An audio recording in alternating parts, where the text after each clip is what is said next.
Alright guys, welcome to this week's show. We left off with me making a stupid mistake with thinking I was going to weld this into the car. I was going to weld it in right there, but that's aluminum, this is steel.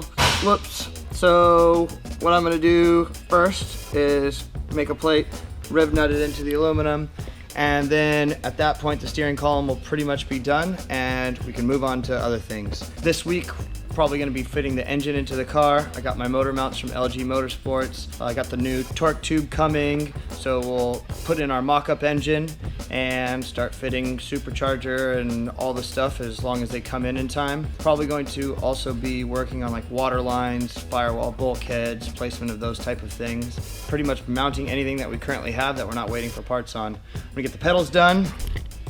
It should be pretty easy because it's a flat floor, but should keep us busy.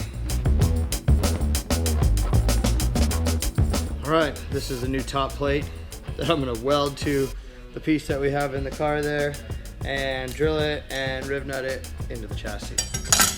You can't weld steel to aluminum.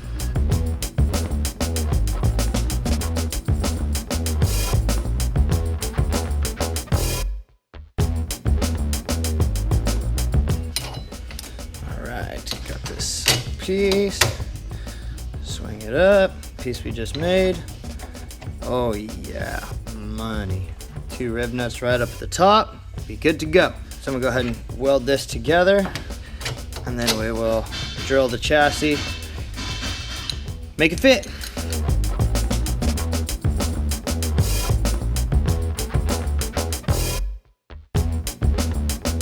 Perfect.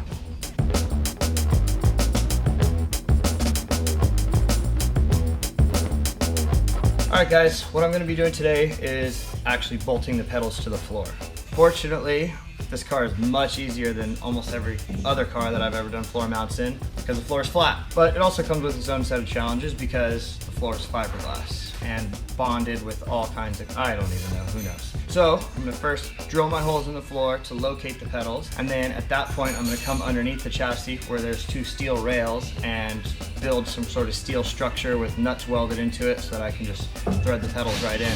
So yeah, easy and hard for both of those reasons, but you can take a look. See how nice and flat the floor is. So right now I'm just trying to set the correct distance to get the pedals square in the car. I know where I want them. I basically need them as far forward as possible with still being able to get the lines in and out of the master cylinders. I'm using this to kind of see where the seat is square so that I can square the pedals up accordingly. And I'll show you underneath the car. So yeah, totally flat underneath the car, and here I'll build some sort of steel structure because this is steel and that rail over there is steel as well.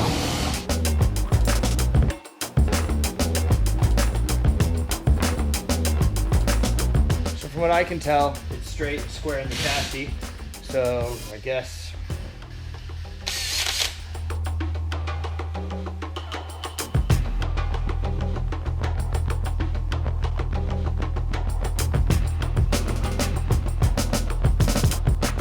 Alright, so it's been like an hour with me moving the pedals like a 1/16 of an inch this way and that way, and but it's done. They're bolted to the floor. Still have to work on the structure part, but you can like move them around and do my thing, and all happy now. So I'd be very careful to make sure that that fitting clears in the back right there. So we should be good to go. Alright, so I'm under the car. Here's where the pedals come through. Got my template material and some material here, and I'm gonna make a steel floor plate and weld it into the chassis with nuts on the back so that we can just bolt the pedals right in, because this floor is fiberglass and wood and all kinds of crap, so need some sort of steel structure for it to mount to. So I'm gonna build this steel structure, weld it in, and then see if the pedals flex and brace it up from there if they do.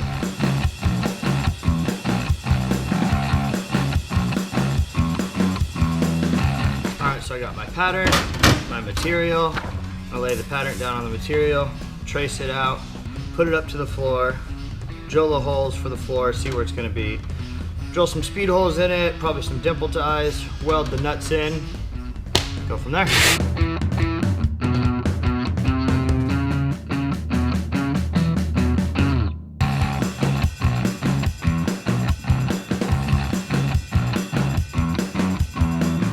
Alright, so I got my dimple die set, This is the floor plate. That's where the pedal set bolts through the floor. I'm gonna drill some holes, put some dimple dies in it, then I'll weld the nuts in and go from there.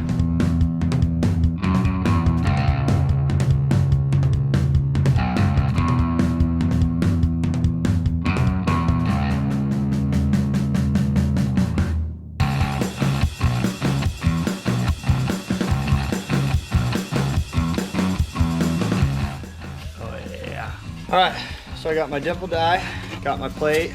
Going to go ahead and dimple die this. Our trusty piece of junk press.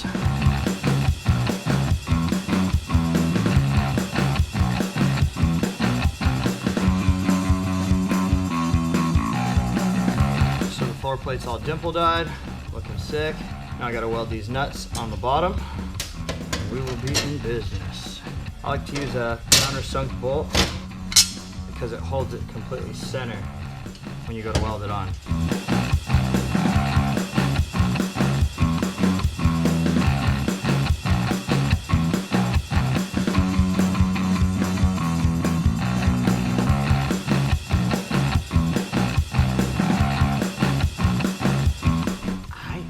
All right, so the plate's done, and I'm actually gonna paint the inside of it before I weld it up because there's no way that the inside of it is gonna get welded, so it'll just sit there and rust.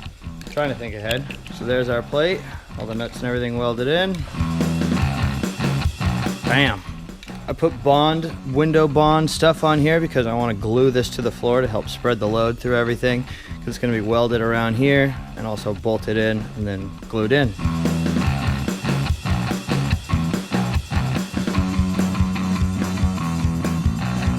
All right, so I just got the floor all welded up. Obviously these bolts are way too long, but we are good to go. Pedals are mounted. All right, what's going on, guys?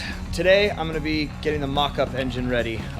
We have our mock-up block here from RHS, the torque tube, the bell housing, motor mounts. So I'm gonna be getting rid of those stock motor mounts, putting on my nice billet aluminum ones from LG Motorsports, and getting that motor into the car. All right, these are our engine mounts from LG Motorsports. They're just nice, lightweight, billet aluminum stuff, simple. Get rid of this giant, heavy rubber nonsense. And the great thing about building a car that came with an LS, this with that bolts in.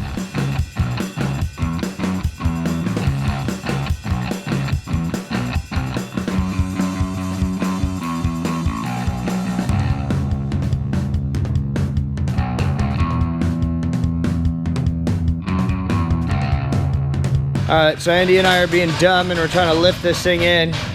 I'm too lazy to grab the engine hoist.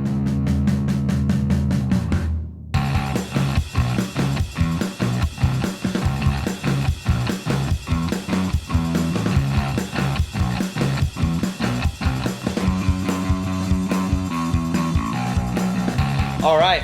So right now I'm gonna work on the battery mounting. I have this box from Trail Gear, just this very simple weld-in Optima battery box, our 34R red top Optima. It is just super simple, no fabrication necessary. I'm gonna put this up in the chassis, weld it in, batteries mounted, done. And fortunately for us, when you come over here, we have this giant open area right here that I'm gonna mount the battery to.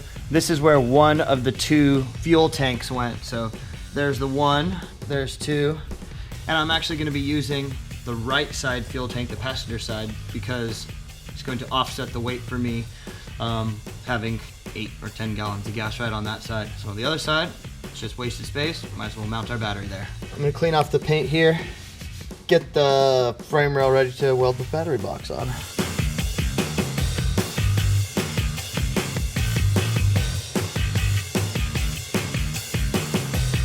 All right, so I got the chassis cleaned. I have the box. I have it marked out where it needs to be. I'm gonna put this up here, tack it, check it one last time, and then weld it in.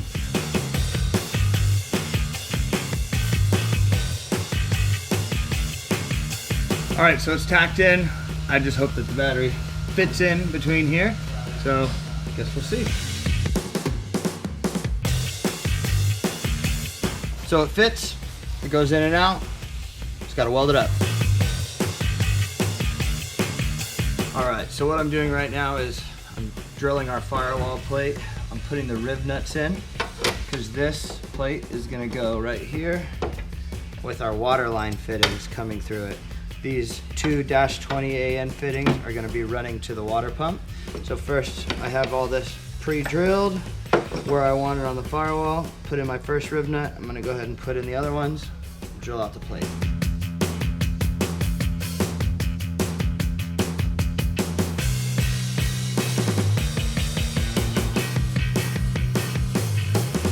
All right, we have the piece in the drill press. I'm gonna drill out these holes and then check if it fits.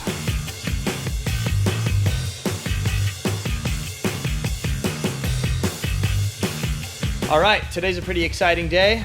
First of all, we have Cody and his dog Ryder helping us. That's always a bonus. And the stuff from A&A came in. A&A are kind of the Corvette supercharged specialists. And you can tell, I mean, this stuff is just so nice. So this year we're actually going to be ditching the cog setup and going with the more traditional 10 rib belt. Should be easier on the supercharger, should be easier on the bracket system, and I don't foresee any problems because this is the same setup that we use on the 8.6 in China and we've had zero issues. These guys like welded the spacers in so I don't have to fumble with them if we ever have to go and change a belt or a supercharger. Here's a Vortec off the S14. I'm not sure how this is all going to work since this was designed for my S14, so we'll have to see what's up with that. But all this stuff is super nice. We're gonna go ahead and start putting it on the car today. But first, we gotta put some heads on our mock-up RHS block.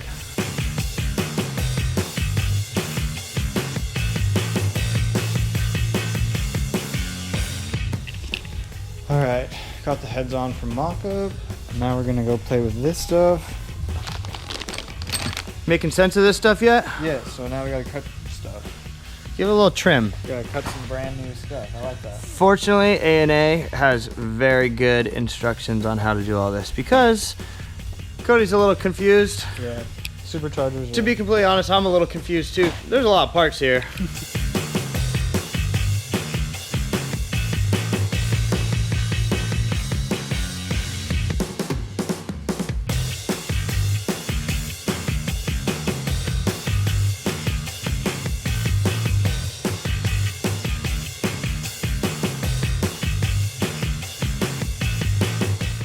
So Cody's putting on the secondary drive for this because this supercharger setup's kind of interesting in that it's different, that it has a secondary drive that actually drives the accessories and a separate belt that drives the supercharger. It's definitely a benefit having a supercharger dedicated on its own belt, and A&A are some of the only people that do that for a Corvette. Most people just use one giant serpentine belt for the whole thing, so it's a lot of components, but makes it better.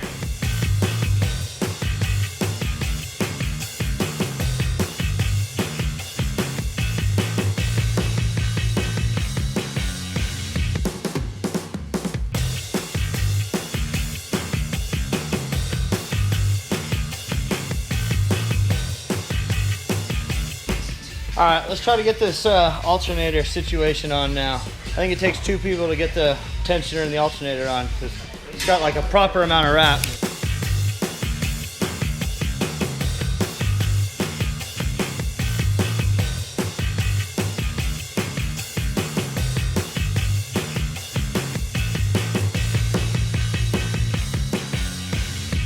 All right, we're actually bolting this thing on. Obviously this is from the S14, so it's facing the wrong direction.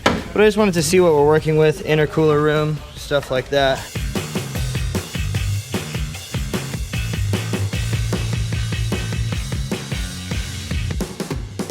All right, so we're getting the intake manifold on from the motor that came out of this car, the LS3. We're gonna be using a fast intake manifold, but just for mock-up reasons, while we wait for that one to come, LS3 will work. This is the exact throttle body that we're going to be using, drive-by-wire LS3 throttle body, and now we're going to work on getting the intercooler mounted up. So there's our intercooler. It's from Treadstone Performance. Same intercooler that we run in the S14.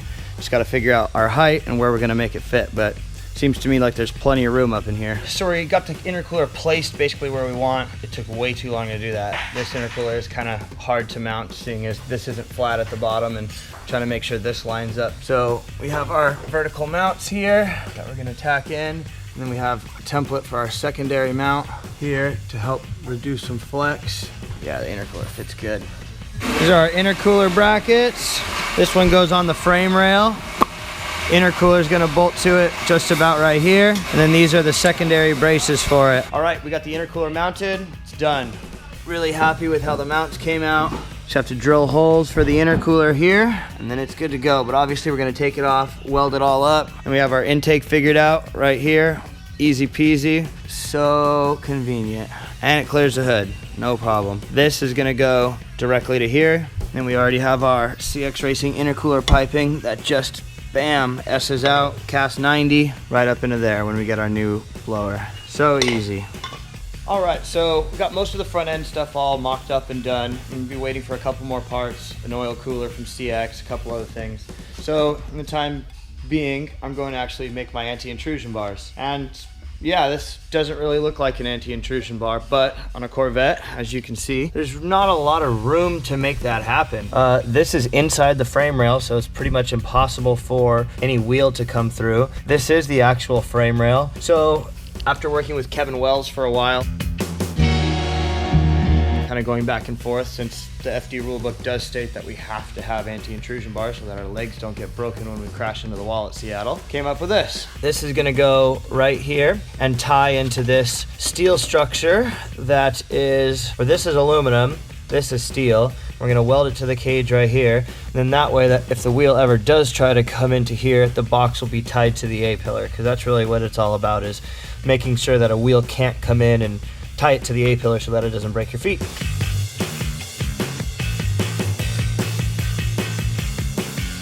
All right, I got the anti-intrusion plates all cut and done and drilled. I'm gonna paint the back of them so that they can't rust, because they are gonna be flat against the car and welded into the cage, so moisture or anything gets in there, it's gonna rust on the back side of the panel, just like I did to the floor plate. There they are, and here we go. All right, so that's it for this week's episode of Field Prep. We got a lot done, as you can see behind me. Focused a lot on the Supercharger setup, the engine, figuring out where stuff goes. But be sure to check back next Tuesday, where we're gonna be fitting up our dry sump system, figuring out where all of our coolers and filters are gonna go, and just more focus on the engine bay and placing things out. I'm gonna be installing our CX Racing oil cooler and kind of a V-mount setup with the intercooler. So it should be pretty cool. Make sure to like, comment, share, and subscribe. And let me know, am I missing something? Think you can do it better? Am I doing it wrong? Doing it right? Be sure to let us know in the comments and check back next week. Later, guys.